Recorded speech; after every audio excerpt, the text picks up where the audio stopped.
Muchísimas gracias por continuar en este importante evento. Le agradecemos por favor a todas las personas sentarse, guardar su silla, para darle continuidad a nuestra ronda de conferencias y ponencias que hemos preparado y diseñado especialmente para ustedes.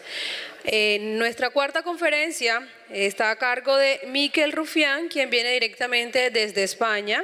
Él es graduado en Derecho por la Universidad Internacional de La Rioja y graduado en Ciencias Criminológicas de la Seguridad de la Universidad San Pablo.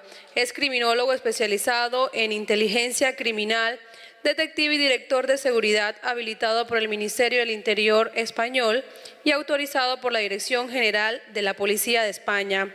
Cuenta, además, con más de 12 años de experiencia en el ámbito de la seguridad. Gerente y responsable global de Intelligence and Cyber Intelligence en Innotec, empresa socia del Centro Criptológico Nacional de España en la detección y gestión de incidentes y ciberataques. Su conferencia es titulada Casa 4.0 al enemigo invisible, ciberinteligencia y seguridad integral. Recibamos a Miquel Rufián.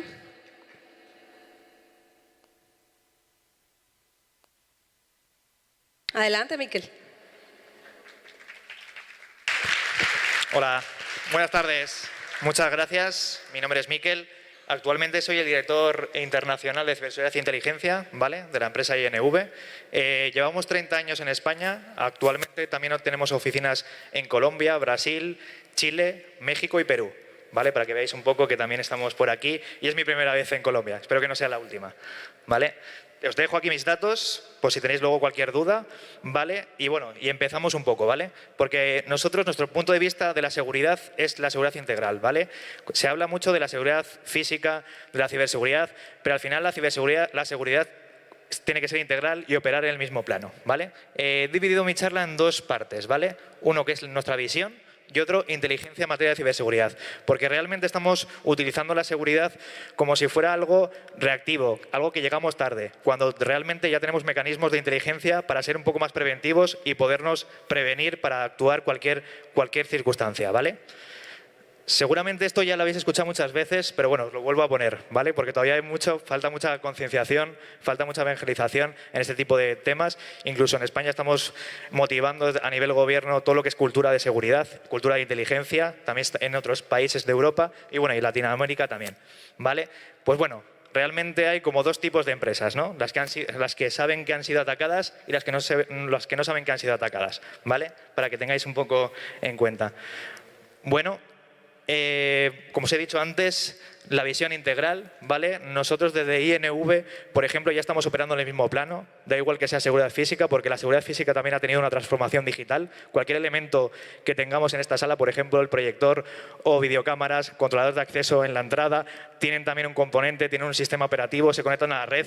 Y tradicionalmente siempre nos hemos centrado mucho en IT, ¿no? Un servidor, un equipo operativo, ¿vale? Siempre securizando ese tipo de cuestiones. Por ejemplo, luego os contaré algún ejemplo en España, en el caso del WannaCry que ha explicado un compañero, pues por ejemplo muchas empresas españolas estaban muy securizadas en sus entornos tradicionales, ¿no? Servidor, puesto de trabajo, pero claro, habían dejado de mano el otro entorno que llamamos OT, que son las cámaras, este tipo de videograbadores, ¿vale?, sin securizar. Entonces, en muchas empresas españolas, cuando sufrió el WannaCry, pues en el entorno IT a lo mejor no quedaba afectado, como fue el caso de Telefónica, pero muchos entraron por videocámaras, ¿vale?, por videograbadores, que ahí también incluso el cliente Telefónica pues estuvo afectado y otros tipos de empresas como Iberdrola o Repsol, no sé si las conoceréis, que son energéticas o infraestructuras críticas, también fueron afectadas. Para que veáis un poco que hay que tener dentro de una infraestructura o dentro de una organización, hay que tener en cuenta la ciberseguridad como algo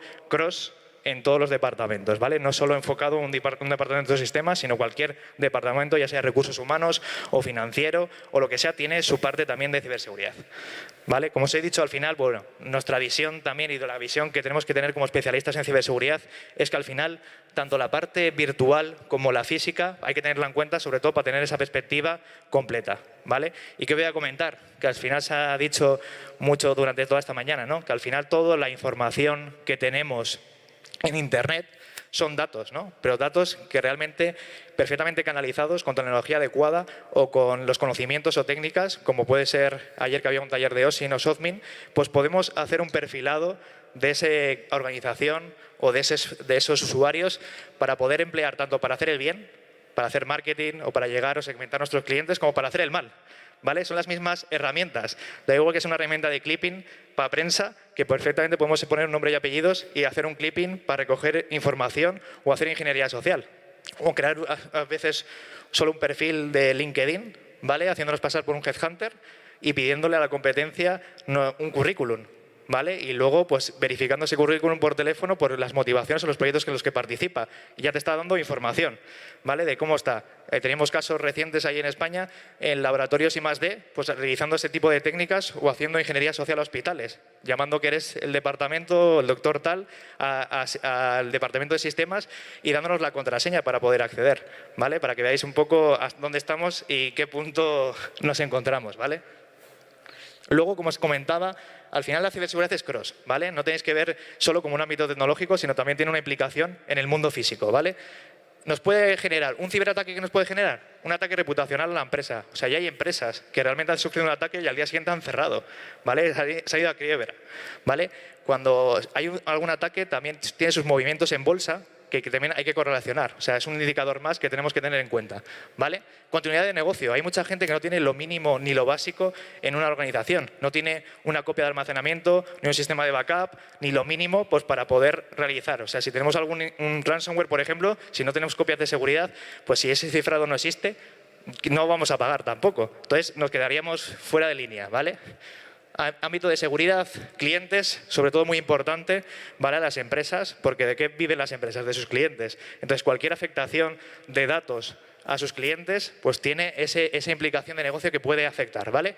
Proveedores, o sea, nos centramos muchos en securizarnos a nosotros mismos, pero realmente tenemos que empezar a exigir a los proveedores a ser ciberseguros, ¿vale? Eso ya hay varias políticas, sobre todo en el sector financiero, que están exigiendo que los terceros tengan un mínimo de ciberseguridad para poder trabajar con nosotros, ¿vale? Entonces ahí incluso hay tecnología para hacer ese tipo de monitorización continua para ver realmente qué vulnerabilidades tienen esos proveedores y poderlas corregir, ¿vale? Accionistas, posición financiera y legal, ¿vale? Y propiedad intelectual sobre todo, ¿vale? ¿El estado actual de la ciberseguridad en el mundo? Pues bueno, ya hemos comentado esta mañana, ¿no?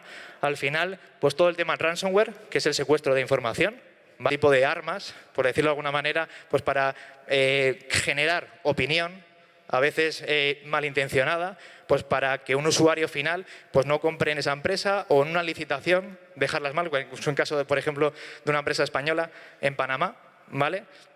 En el que, por ejemplo, otros estados pues dejaron en evidencia a esta empresa pues generando opinión, artículos de prensa, blogs fraudulentos, perfiles falsos en redes sociales, generando influencia para que realmente pues la posición financiera bajara y que ese proceso de decisión se fuera a otro país y no residiera en España. Para que veáis un poco lo que hay detrás. Aunque estemos camuflados, si es algo tecnológico, no nos tenemos que centrar en el comportamiento tecnológico, sino tenemos que tener una visión también geoestratégica un poco y ver un poco las motivaciones que hay detrás de ese tipo de ataques, ¿vale? Como os comentaba, al final todos somos objetivos, ¿vale? En la red, todos somos objetivos, tanto el sector público como el sector privado y sobre todo el ciudadano. Y más el ciudadano porque el ciudadano al final pertenece tanto a una organización pública como a una organización privada. Entonces, muchas veces estos ataques se dirigen a esa persona que realmente trabaja en esa organización, porque al final la organización está muy securizada, realmente si haces cualquier movimiento se ve venir. Entonces se buscan unas amenazas más sofisticadas de poder identificar qué gente o personal está trabajando en esa organización y realmente hacer algo dirigido para poder entrar, ¿vale? O sea, luego os contaré un caso que, por ejemplo, ya no está orientado ya a la organización o al cliente final para hacer el dinero, sino realmente buscar ese vector de ataque para poder entrar, ¿vale? Y, por ejemplo, pues los actores con los que estamos a día de hoy expuestos son estados, ¿vale? Sobre todo estados, sobre todo para mejorar su posición geopolítico-estratégica, terrorismo de falsa bandera, ¿vale? Que a veces se habla así de ataques terroristas, pero luego habrá que analizar en profundidad si realmente qué sacan de ese ataque, ¿vale? Porque a veces hay otro tipo de motivaciones, protección de la seguridad nacional. Luego tenemos los delincuentes, porque al final el delincuente que roba por la calle también ha tenido su transformación digital. O sea, era mucho más cómodo estar en la red robando porque puedes hacer ataques simultáneos y encima no estás expuesto a que te pillen o ese tipo de anonimato que te ofrece la red, ¿vale? Luego tenemos hacktivistas, ¿vale? No sé si conoceréis pues, grupos Anonymous, este tipo de cuestiones, ¿vale? Que también, pues bueno, hay varios, pues más por objetos ideológicos, ¿vale? Luego grupos yihadistas, sobre todo en Europa, que han estado afectando. Y luego otro tipo de grupos terroristas, pues bueno, tienen que por qué ser yihadistas como nacionales, pues como puede ser el caso de España, ETA, otro tipo de organizaciones que seguramente, pues bueno, aquí tenéis las FARC, otro tipo de cuestiones que tenéis que un poco, que también están utilizando estos tipos de medios o los narcos para poder actuar como herramienta de trabajo, ¿vale?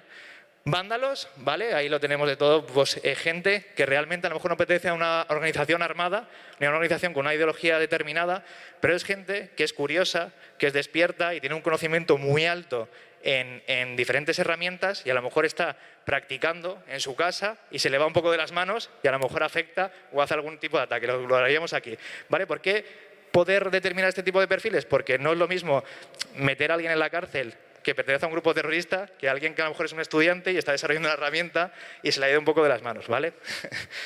Luego tenemos actores internos, sobre todo que es donde más la amenaza se focaliza, ¿vale? Los insiders, que realmente es donde más porcentaje está elevándose, ¿vale? Sobre todo empleados descontentos, ¿vale? Que a lo mejor pues, o son amenazas, como os he dicho, de la competencia o es alguien que se aburre mucho y pues quiere hacer algo daño porque no se le valora dentro de la organización, ¿vale?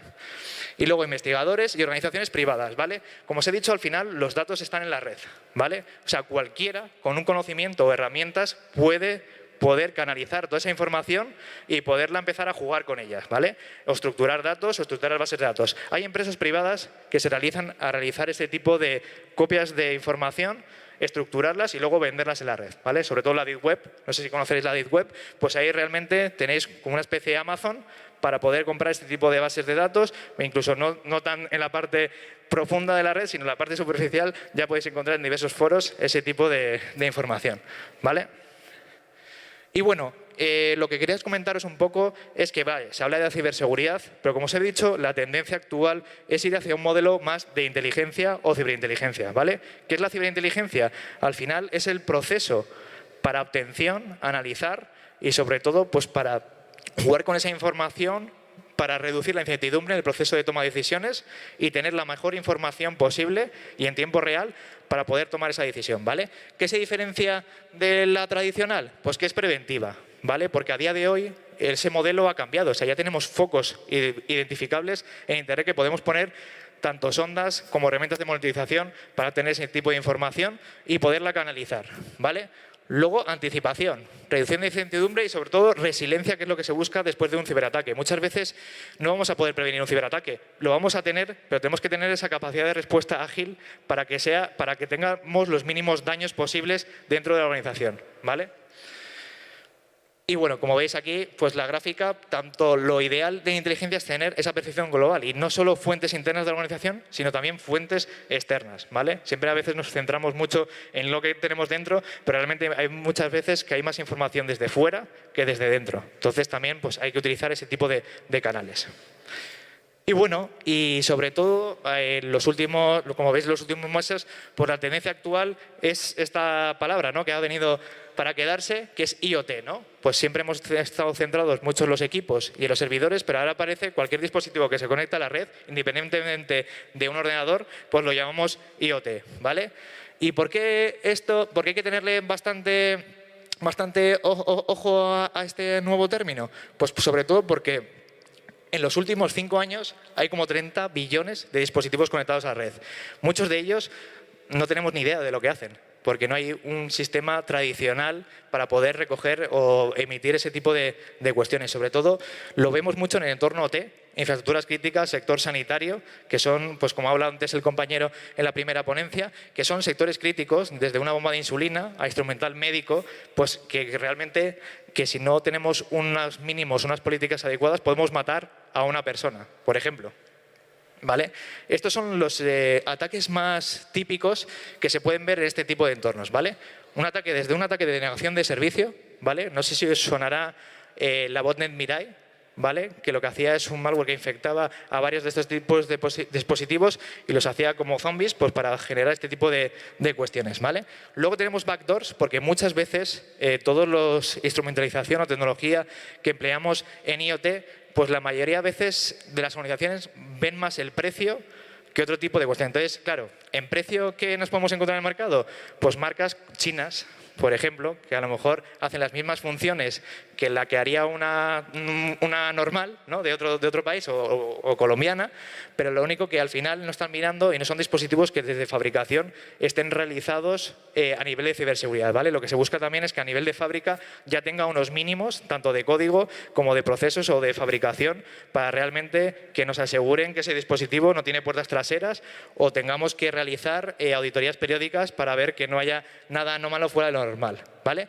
Luego tenemos todo malware, pues como os he dicho antes, pues también de tema ransomware y man in the middle y sobre todo software de vulnerabilidad en el software, ¿vale? Y lo que nos ha dicho antes el compañero esta mañana de cryptojacking, que también es es una tendencia bastante notable, porque al final imaginaros un aeropuerto con 4.000 cámaras, 200 videograbadores y claro, el usuario que no esté mirando eso desde el punto de vista de seguridad, lo que va a ver es que a lo mejor tiene latencia en las imágenes de vídeo o tiene o ha subido lo que es el gasto energético, ¿vale? Pero lo que está haciendo es ser cómplice de un tercero, pues para realizar diferentes tipos de ciberataques, ¿vale? Entonces, eso ya en otros tiempos, en otros países, también se está mirando para ver qué responsabilidad legal pueda tener esa persona por no cumplir unos mínimos en el tema de seguridad, ¿vale?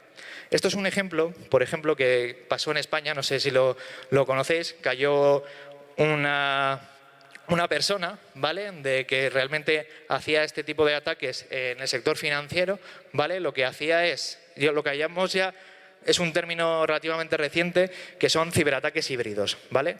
O sea, lo que se utiliza es, a lo mejor, hacer un ciberataque a los sistemas del cajero, ¿vale? Y eso es un entorno digital, pero luego necesita otro componente que es físico, que vaya una persona allí a sacar el dinero, ¿vale? Entonces, daros cuenta que las empresas está como dividida la seguridad física de la ciberseguridad.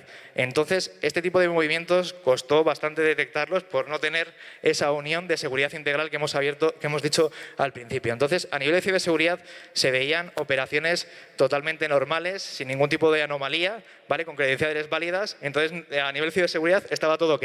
Pero claro, a nivel de seguridad física se veía una persona que estaba tapada, pero a nivel biométrico no reconocía esa cara como el titular de la cuenta, ¿vale? Entonces ahí ya se generaba una alerta automática. Entonces nosotros ya estamos trabajando en este tipo de 360, por decirlo de alguna manera, que es dentro de un SOC, no sé si conocéis tecnología SIEM, ¿vale? Tecnología SIEM lo que te permite unificar y ver monetización y gestión de incidentes, ¿vale? Pues tanto la parte de seguridad física como la parte de ciberseguridad. Entonces, el mismo operador podía ver tanto las anomalías en seguridad física de las cámaras como la parte de ciberseguridad. Entonces, es como se pudo detener, por ejemplo, a este tipo de bandas que estaban actuando, ¿vale? Esto fue una operación internacional, tanto del FBI como de Interpol, para que veáis un poco, ¿vale? Y incluso, mira, creo que tengo por aquí el vídeo para que veáis un poco cómo actúan, ¿vale?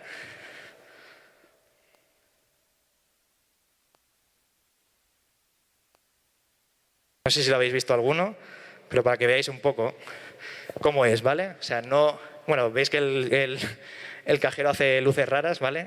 Hace movimientos extraños, pero por ejemplo, la persona en ningún momento introduce la tarjeta, ¿vale? Siempre va oculto, va tapado, y eso, teniendo un sistema de vigilancia tradicional, pues ya no podía generar una alerta temprana, ¿vale? Incluso teniendo la correlación del mismo evento, pues podríamos ver en ese cajero también esos eventos que están haciendo y poderlo tracear para que pudiéramos correlacionar el mismo evento y poder tener más elementos de juicio, ¿veis? Como veis, pues se da una vuelta, luego vuelve y lo tenían todo programado. Esta persona estaba en España y ya se le pudo hacer la detención, ¿vale? Luego, si queréis más información, pues podéis coger por ahí en el stand o por aquí, me podéis preguntar un poco más, ¿vale? Para que veáis un poco cómo operan, que realmente no hay que ser una persona técnica con unos conocimientos elevados. Cualquiera puede cometer este delito, ¿vale?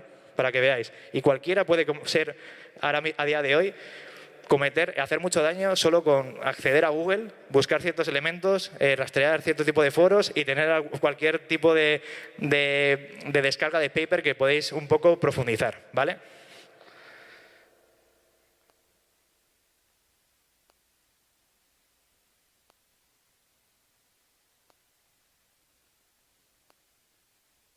A ver si sale.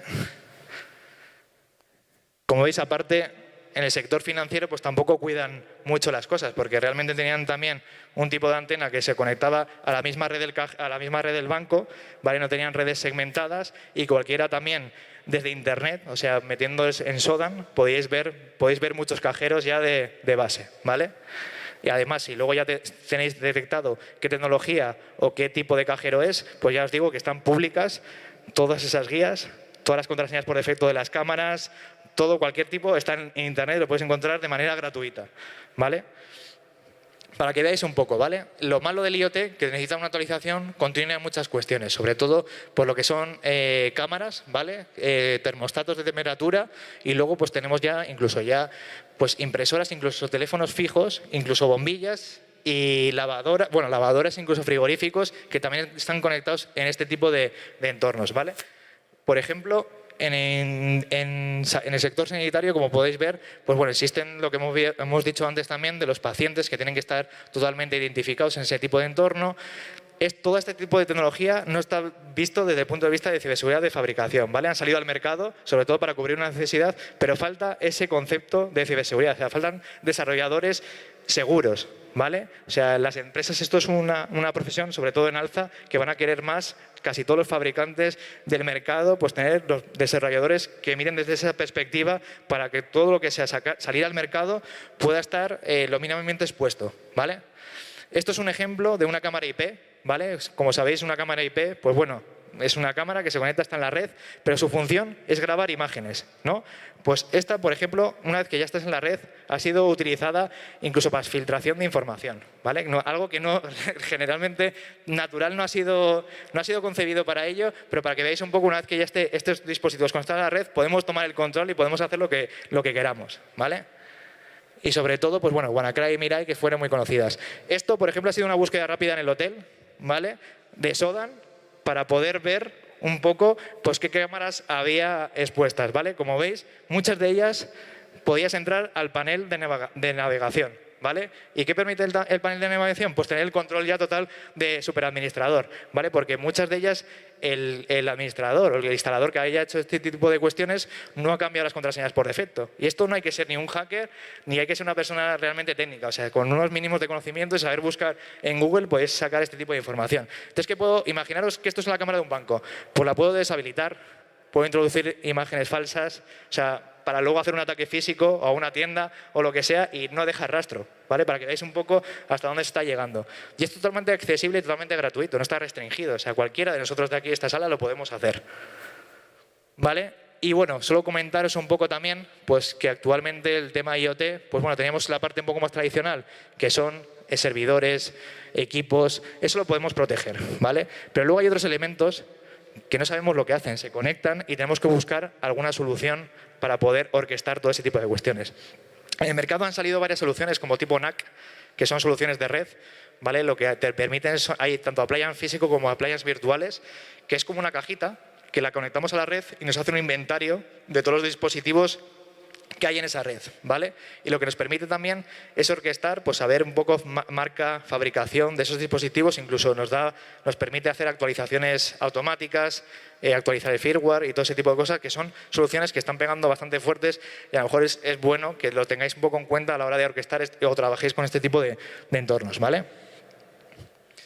Y sobre todo que al final la ciberseguridad no es tecnología, o sea, hay gente detrás, ¿vale? Es lo más importante, sobre todo en inteligencia, que la inteligencia no la da una herramienta tecnológica, la da la persona o el operador o el analista que hay detrás, ¿vale? Y para ello, pues bueno, sobre todo tres vertientes principales que son profesionales, la tecnología y sobre todo metodología, no empezar a actuar de manera de experiencia, sino hay metodologías ya adecuadas que podemos aplicar para este tipo de entornos, ¿vale? Y sobre todo lo que os he dicho al principio, aquí lo más importante es siempre tener esa visión integral, porque al final si solo nos centramos en una parte de la seguridad, pues no vamos a tener todo ese conjunto necesario, ¿vale? Como veis, pues bueno, tenemos hasta lectores de OCR, cámaras y todo eso ya viene en un sistema embebido, es como un ordenador, ¿vale? Entonces también hay que tenerlo en cuenta en nuestra estrategia de ciberseguridad dentro de la compañía. Y aquí os voy a dejar un plan de unas par de recomendaciones que podríamos empezar a hacer, sobre todo para este tipo de entornos, ¿vale? Pues hay planes directores de ciberseguridad, sobre todo para poder recopilar este tipo de cuestiones, ¿vale? Y sobre todo es desarrollar una política, pues luego para desplegar un tipo de plan, de acciones, tanto a corto como a medio o a largo plazo, para poder securizar un poco la compañía, ¿vale? Aquí se deja un poco el ciclo, luego os compartirán un poco la presentación y cualquier duda también me podéis comentar, ¿vale? Sobre todo lo que nos interesa en entornos IoT es que ese dispositivo seguramente sea también un elemento muy importante a nivel negocio y es algo que no podemos paralizar o dejarlo bloqueado, ¿vale? Seguramente tendremos que buscar alguna solución para tenerlo en cuarentena para que pueda estar su función. O sea, no podemos bloquear una central nuclear, por ejemplo. Entonces, a lo mejor tenemos que buscar esos sistemas que podamos generar esa cuarentena y poder aislar el peligro del resto de la red, ¿vale? Y bueno, aquí he dejado un poco el ciclo también, ¿vale? Identificar, proteger, detectar, responder, recuperar. Y bueno, y sobre todo, bueno, cualquier duda que tengáis o alguna cuestión, pues tenéis aquí mis datos de contacto y si tenéis alguna pregunta me lo podéis formular para que sea un poco más interactivo y que no sea todo PowerPoint, ¿vale? ¿Tenéis alguna pregunta? Pues bueno, yo estoy a vuestra disposición y cualquier cosa me decís. ¿Vale? Gracias, muchas gracias.